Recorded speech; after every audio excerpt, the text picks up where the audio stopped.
Hello, my dear students. Exams are just around the corner, I know.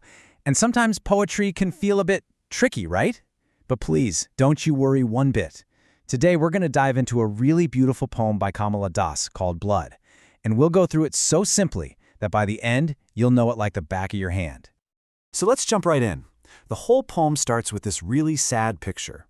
Imagine an old great-grandmother, and she's talking about her grand family home, but she says it's falling to little bits. This one line, Beta, it's the key to everything. It sets this feeling of sadness, of memory, pride, and how time can just wear things away. So here's our game plan. We'll cover the poem in these 5 simple parts. This will help you remember all the important points for your exam answers. Let's get started. Okay, first up, a house full of memories. Before we even get to the crumbling walls, we need to meet the 2 people at the center of this whole story. Their relationship is what makes this poem so powerful. First, of course, is the poet Kamala Das. Now, you should know, she was a very powerful voice in Indian writing. She wrote so honestly about the feelings of women, their happiness, their sadness, and she was never afraid to be emotional, which is exactly what makes this poem feel so real. And here is the other person, the great-grandmother. She is the heart of the house, you know? She's like a living memory box for the entire family. She remembers everything, the good old days. And now she feels all the pain of watching it fade away. And look at the words the poet uses to describe the house. It isn't just old, it's dying. The windows are whining. Can you hear that? Like they're crying. This is called personification, Beta, and it's so important. She's telling us this isn't just a building, it's a living thing that is in pain, just like her great-grandmother. So as a young girl, seeing her great-grandmother so sad, what does she do? Exactly what any loving child would do. She makes a big, innocent promise. She says, "Don't worry, when I grow up and get rich, I'll fix everything." Remember this promise, students. It is the heart of the whole poem. All right, so why does this old broken house mean so much to the grandmother? To get that, we need to look at the stories she remembers, a time that was completely different from the present. Just look at her past. It was like a movie, wasn't it? Riding elephants to the temple, owning beautiful jewels, marrying a prince. But it was also filled with great sadness, losing her husband after only a year. Wow, it's this mix of a glorious past and deep pain that makes her hold on to her memories so tightly. Okay, now let's talk about the title itself, Blood. This is really interesting. For the grandmother, blood wasn't just, blood. It meant something much, much bigger. See, she believed their family had the oldest blood. What does that mean? It means she thought their family line, their ancestry, was pure, ancient, and better than others.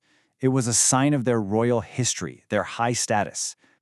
And this is how she saw the difference. Just look at this. She said their blood was thin, clear, and fine, like it remembered gold and jewels. But other people's blood? She called it thick as gruel and muddy as a ditch. It's a very sharp comparison, and it really shows you the pride and the class-based thinking of that time. And now we come to the saddest part of the poem. We have to go back to that childhood promise because, well, life happens, right? And promises made by children, they can be very hard to keep. The poet grows up, and she learns that the real world isn't so easy. She says she learned most lessons of defeat. She realized that her childhood dream of becoming super rich to save the house, well, it was a difficult feat. It was just a dream, really. And then her great-grandmother passes away. And at that moment, the poet just keeps looking at the house again and again. It's almost like the house died with her. That personification we talked about, here it is again. It's stronger than ever. She imagines the house grieving, the windows closed like the closing of the eyes, the pillars groan. It's like the whole house is sighing in sadness. This shows us just how deeply the house and her great-grandmother were connected. They were one and the same. And because of all this, what does the poet feel? One thing, guilt. So much guilt. She feels she let them down. So she asks for forgiveness, from the house and from her great-grandmother. It's a heavy feeling that she carries with her forever, the guilt of a broken promise. Okay, bachcho, you with me? We've gone through the whole story. Now, are you ready for a quick revision? Let's try to answer some important questions that might just pop up in your exam.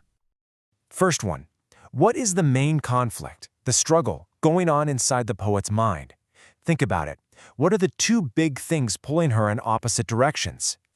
Exactly. It's the conflict between her love for her past and her family, and the harsh reality of her present life. It's the struggle between her promise and the simple fact that life made it impossible to keep. That's the core conflict. Okay, next question. Where does the poem criticize the idea of class? Remember that slide where the grandmother was talking about the two types of blood? Yes, that's it. By showing us this really harsh comparison, Kamala Das is quietly criticizing that old way of thinking. She doesn't have to say this is wrong. She just shows us how unfair the grandmother's view is, and that itself is the criticism. Very clever. All right, last one. This one's a thoughtful one. The poet calls herself selfish, but do you really think that's why she broke her promise? Was she being selfish? No, not at all. The poem makes it clear that she failed because life is hard, because growing rich was a difficult feat. It was helplessness, not selfishness. She calls herself that because of her guilt, but we know the real story is one of love and sadness.